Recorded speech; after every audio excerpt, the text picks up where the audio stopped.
சர்வ வல்லவராம் இயேசு இரட்சகரின் அன்பின் நாமத்தினாலே அன்பின் நல்வாழ்த்துக்களை அனைவருக்கும் தெரிவித்துக் கொள்கிறேன். இன்றைய திருவசனம் ஆதியாகமம் 21:22. எல்லாவற்றிலும் தேவன் உன்னுடனே இருக்கிறார். எனக்கு அன்பானவர்களே, நீங்கள் செய்கின்ற எல்லா காரியங்களிலும் தேவனாகிய கர்த்தர் உங்களோடு இருக்கிறார். ஆனால் நாம் செய்கின்ற காரியங்கள் கர்த்தருக்கு பிரியமானதாக இருக்க வேண்டும். கர்த்தருக்கு பிரியமாய் இருக்கின்ற எல்லா காரியங்கள் அவர் வாய்க்க பண்ணுவார். கர்த்தருக்கு சித்தமானது அவர் கையினால் வாய்க்கும். இக்காலை வேளையிலே உங்கள் செய்கைகளை கர்த்தரிடத்தில் ஒப்புவியுங்கள். உங்கள் செயல்களை கர்த்தரிடத்தில் ஒப்புவி.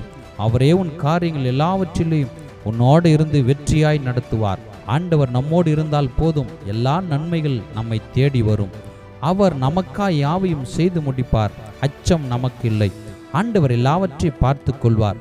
ஆகவே இயேசு ராஜாவை எப்போது நமக்கு முன்பாக வைத்துக் கொள்வோம். வாழ்வை கர்த்தருக்கு ஒப்பு கொடுப்போம். அவரே எல்லாவற்றையும் வாய்க்க பண்ணுவார். ஆண்டவர் நம்மோடு இருக்கிறார், நமக்குள் வாசம் பண்ணுகிறார். அவர் நம்மை கைவிட மாட்டார், நம்மை விட்டு விலக மாட்டார். நாம் செய்கின்ற எல்லா காரியங்களிலும் நம்மோடு இருந்து ஆசீர்வதித்து நம்மை உயர்த்துவாராக. ஆமென்.